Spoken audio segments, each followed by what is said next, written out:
during day 488 of the war in Ukraine, the fighting was concentrated in these areas.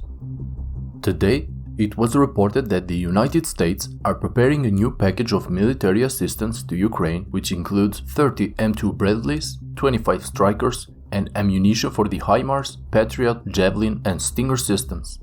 Let's start with the on-the-ground reports coming from the Rivnopil front, where, as we mentioned on our previous video, it seems that today the Ukrainian forces have taken control of the village of Rivnopil on the western part of the front. After the Ukrainian troops took control of the only road that connected the Russian forces in Rivnopil to the rest of the army, the Russian forces immediately withdrew to south to avoid being encircled. Ukrainian soldiers published a video today where they seem to have raised the Ukrainian flag in Rivnopil, finally confirming our reports. On the western part of the front, Ukrainian forces are increasing the pressure on the Russian defensive line. Today, it is reported that they have attacked the Russian positions in the village of Priutne from the north and the western direction. Further south, the Ukrainian forces have reached the outskirts of Novozlatopil and are clashing with Russian forces over the control of the village. In Kherson front, we have some developments today as the Ukrainian forces landed on the eastern bank of the Dnipro River, taking the town of Dachi under their control and gaining a foothold in the areas near the famous Antonivsky Bridge. Russian sources reported about at least 70 Ukrainian soldiers who crossed the river in small boats.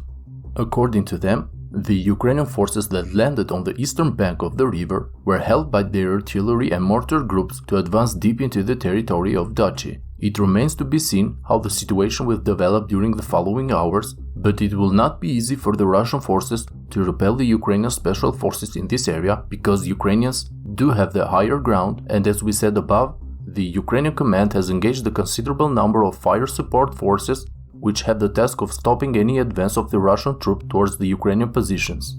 On Zaporizhia front, fighting is reported near Robotine and in the areas north of Verbove. Today, the Ukrainian sources announced that their soldiers repulsed a counterattack by the Russian forces coming from the direction of Kopani. Fierce fighting continues in the area between Pyatikatki and Zherebyanki, but there are no major changes in the ground. In Ukraine, concerns have increased over the decision of the Wagner Group leader Prigozhin to move to Belarus. According to the Ukrainian media, Prigozhin was seen today in Minsk, but what it is reported with concern by the Ukrainian media is the news about the construction of several large camps in Belarus. These camps are supposed to be built with the aim of housing thousands of members of the Wagner forces. It is reported that the first camp is being built near Osipovichi in Mogilev region, about 200 kilometers from the Ukrainian border, in an area of 24,000 square meters, and it is supposed to hold about 8,000 Wagner soldiers. The Ukrainian media is concerned that Prigozhin may have been transferred to Belarus precisely with the aim of attacking Kiev from the Belarusian border, repeating once again the same actions of the Russian army during the first few weeks of the war in Ukraine. That's all for today's video. Please don't forget to help the channel grow by liking the video and subscribing, and also for those who want to support the channel and get access to more content, you can visit my Patreon page. Thank you.